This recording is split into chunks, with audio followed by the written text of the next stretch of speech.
¿Qué tal a todos? Los saludo con gusto de siempre desde el Sendero de los Brujos. Y vamos a ver un programa bastante interesante y revelador que va a tratar acerca de Horus contra Jesucristo. Ya sabes que somos un grupo que nos dedicamos a las consultas de palmayombe, santería y tarot. Si quieres realizar una consulta, lo puedes hacer mandando un WhatsApp al 5614-096972 o al 5617-609082. Entonces vamos a iniciar con este video titulado Horus contra Cristo. Vamos a revelar conexiones de estas deidades, profundizando en las comparaciones de Horus y Cristo. Dos figuras prominentes de diferentes culturas antiguas. Si quieres saber esto, entonces únete en este fascinante viaje mientras exploramos la antigua deidad egipcia Horus y la venerada figura cristiana de Cristo. Vamos a empezar con Horus, el dios halcón. Horus es el nombre de un dios que se representa con cabeza de halcón o de hombre con cabeza de halcón. Su nombre significa el elevado o el que está lejos en el idioma egipcio. Horus es el hijo de Osiris, el dios del inframundo, y de Isis, la diosa de la magia y la sabiduría. Horus nació después de que su padre fuera asesinado por su hermano Set, el dios del caos y la violencia. El ojo de Horus se convirtió en un símbolo de protección y curación llamado Udyat o Udyat. Finalmente, Horus derrotó a Set y se convirtió en el rey del legítimo Egipto. Set fue desterrado al desierto y se le asignó el papel de defender el país de las fuerzas del mal. Horus es el dios de los cielos, el sol y la luna, la realeza y la justicia. Se le asocia con varios animales sagrados, como el halcón, el león, el toro y el cocodrilo. También se le relaciona con varios aspectos de la naturaleza, como el viento, el agua, las plantas y las estrellas. Su culto se extendió por todo el país y se fusionó con el de otros dioses, como Ra, Atum, Amón, Pat y Sobek. Horus fue el modelo de los faraones, que se consideraban sus encarnaciones terrenales. Los faraones llevaban el título de hijos de Horus y usaban la corona doble, que simboliza la unión de las tierras del Alto y el Bajo Egipto bajo el dominio de Horus. Horus también fue el protector de los muertos, que esperaban unirse a él en el más allá. Los egipcios ofrecían a Horus ofrendas de comida, bebida, incienso, flores, joyas y estatuas. Vamos a pasar a la parte de Cristo. Cristo es el nombre que se le da a Jesús de Nazaret, el fundador de la religión cristiana. Nació en Belén, alrededor del año sexto antes de nuestra era, de una virgen llamada María y de José, un carpintero. Según los evangelios, era el Hijo de Dios y el Mesías prometido por las profecías judías. A los 30 años, comenzó su predicción pública, acompañado de 12 discípulos, anunciando la llegada del reino de Dios, basado en el amor, la justicia y la paz. Realizó varios milagros como curar enfermos, multiplicar panes y peces, caminar sobre el agua y resucitar muertos. Su mensaje atrajo a muchos seguidores, pero también a muchos enemigos, especialmente entre los líderes religiosos judíos que lo acusaron de blasfemia y sedición. Fue traicionado por uno de sus discípulos, Judas Iscariote, y entregado a las autoridades romanas que lo condenaron a morir crucificado. Antes de su muerte, celebró la última cena con sus discípulos, donde instituyó el sacramento de la Eucaristía. Murió en Jerusalén alrededor del año 30 después de nuestra era y fue sepultado en un tumulto. Al tercer día resucitó y se apareció a sus discípulos. 40 días después ascendió al cielo. Cristo es el centro de la fe cristiana, que lo reconoce como el Hijo de Dios, el Salvador del mundo y el Señor de la historia. Su vida y enseñanzas están recogidas en los 4 evangelios del Nuevo Testamento. Su figura ha inspirado innumerables obras de arte, literatura, música y filosofía, y su influencia ha marcado la cultura y las civilizaciones mundiales. Vamos a ver si hay diferencias o igualdades, ya que existen textos, rumores, videos, donde se dice que la idea fundamental de Cristo realmente va a partir de Horus. ¿Será cierto, no?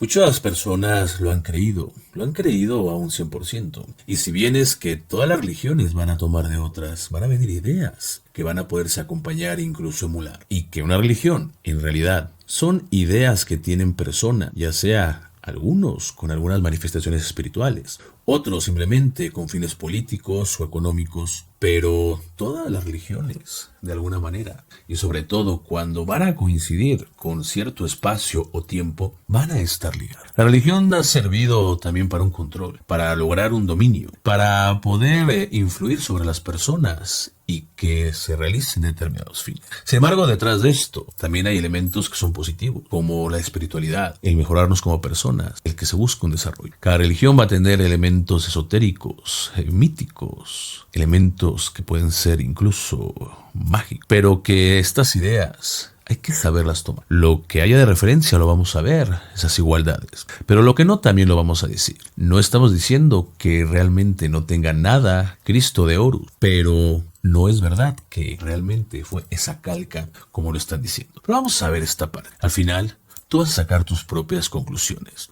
Pero vamos a quitar este otro mito que se hizo alrededor del otro mito, en donde Horus prácticamente, más bien, donde Cristo había sido simplemente el clon de Horus, pero transportado al mundo cristiano. Horus es una de las manifestaciones del principio supremo, que se expresa en diferentes formas según la tradición y los ciclos históricos. Representa el aspecto solar y celeste del principio, que se opone al aspecto lunar y terrestre de Set. Horus es el dios de la realeza, la justicia y la vida, que vence al dios del caos, la violencia y la muerte. El cristianismo y el catolicismo son formas exotéricas de la tradición primordial, que ha perdido el contacto con el esoterismo y la iniciación. El cristianismo se basa en la figura de Jesucristo, que es el Verbo encarnado, el Hijo de Dios y el Salvador de la humanidad. Jesucristo es también una manifestación del principio supremo, que se revela en el mundo para restaurar el orden y la armonía. Jesucristo es el Dios de la luz, el amor y la resurrección, que vence al diablo, el pecado y la muerte. Se puede establecer una analogía entre Horus y Jesucristo,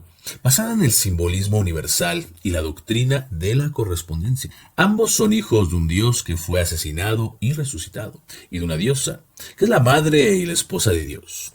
Ambos son dioses solares, que nacen en el solsticio de invierno, y que tienen 12 discípulos o seguidores. Ambos son dioses reales, que reinan sobre el cielo y la tierra, y que son el modelo de los gobernantes humanos. Ambos son dioses salvadores, que luchan contra el mal, y que ofrecen la salvación a los fieles. Ambos son dioses de la vida, que mueren y resucitan, y que prometen la vida eterna a los que creen en ellos. A su vez, la figura de María, la madre de Jesús, tiene cierta semejanza con la de Isis, la madre de Horus. Ambas son consideradas como la reina de los cielos, la madre de Dios y la madre de todos los hombres. Ambas son veneradas por su pureza, su bondad y su poder. Son representadas con un halo de estrellas, una luna creciente y un niño en brazos. La figura de Pedro, el primer papa de la Iglesia Católica, tiene cierta semejanza con la de Anubis, el dios de los muertos. Ambos son considerados como los guardianes de las llaves del cielo y el infierno, y como los encargados de juzgar las almas de los difuntos. Ambos son representados con una llave y un báculo. La figura de Juan Bautista, el precursor de Jesús, tiene cierta semejanza con la de Set, el dios del caos. Ambos son considerados como los heraldos de un nuevo orden y una nueva era.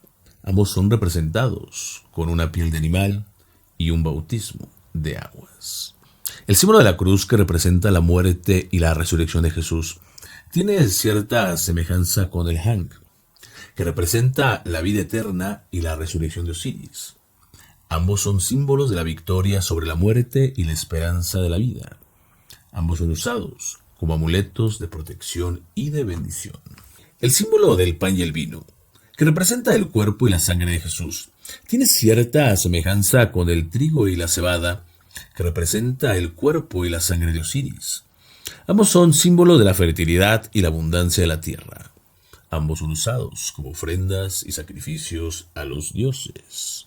Como vemos, hemos encontrado muchas igualdades entre Horus y Cristo, entre la religión católica y la religión egipcia.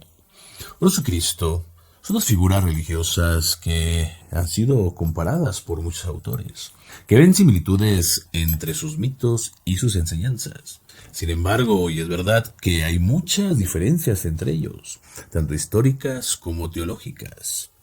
Algunas de las afirmaciones que se han hecho sobre la relación entre Horus y Cristo, por ejemplo, que ambos nacieron de una virgen, Esto en realidad es falso, ya que según la mitología egipcia, Horus nació de la unión de Isis y Osiris, y que eran hermanos y esposos. Isis reunió los pedazos del cuerpo de Osiris, que había sido asesinado por su hermano Set, y lo resucitó temporalmente para concebir a Horus. Por otro lado, según los evangelios, Jesús nació de la Virgen María, que fue concebida por el Espíritu Santo. También dentro del mito de lo que se mencionó que ambos son hijos unigénitos de Dios. Esto es un tanto engañoso, ya que Horus era uno de los muchos dioses del panteón egipcio y no tenía una relación exclusiva con el dios supremo Ra. Además, Horus era considerado el dios del cielo, el sol y la realeza, pero no el dios de la salvación o el amor. Jesús, en cambio, es el único hijo de Dios que se hizo hombre para redimir a la humanidad del pecado y la muerte. Jesús es el Dios de la gracia, la verdad y la vida. Ambos resucitaron después de morir. Esto parcialmente es cierto, pero con matices importantes. Horus fue herido por Set en una batalla y fue curado por Isis y Tot, el dios de la sabiduría. Horus no murió realmente, sino que se recuperó de sus heridas. Jesús fue crucificado por los romanos y murió en la cruz. Al tercer día resucitó de entre los muertos y se apareció a sus discípulos y a otras personas. Jesús venció la muerte, al diablo y ascendió a los cielos.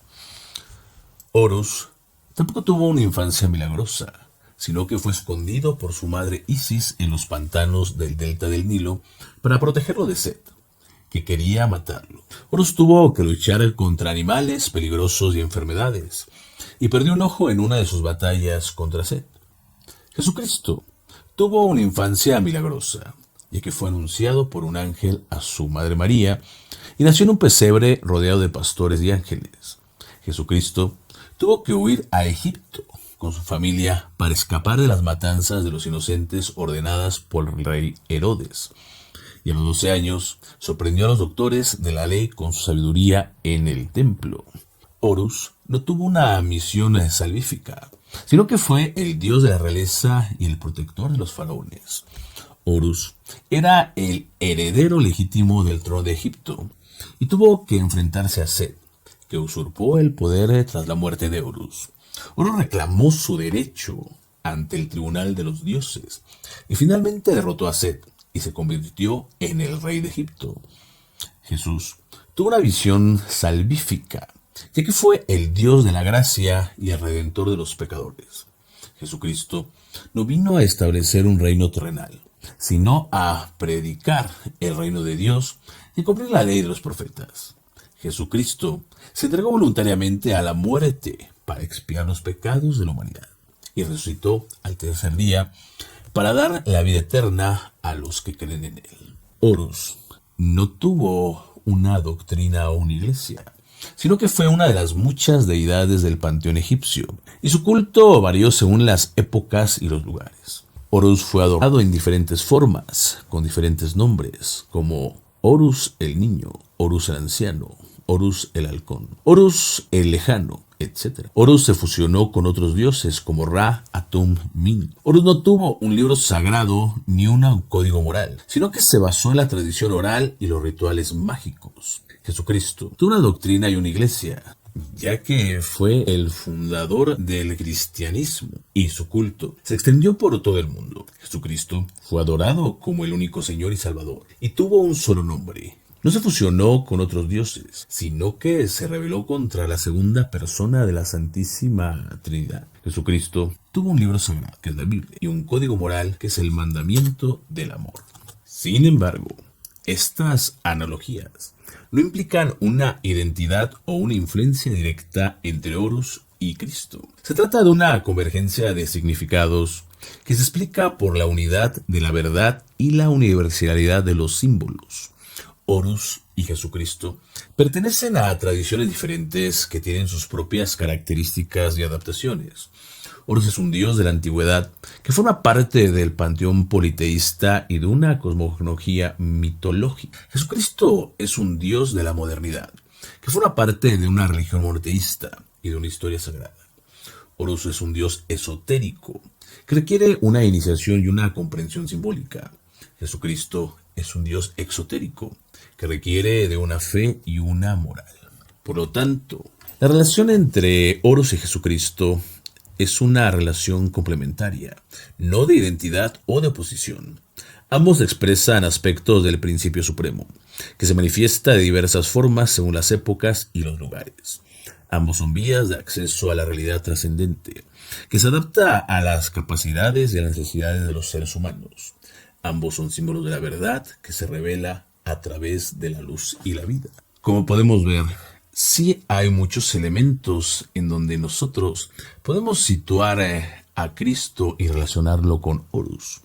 Sin embargo, tenemos que entender que todo esto nace, todas estas ideas van a nacer por la contemplación de varios hombres a través de varios siglos.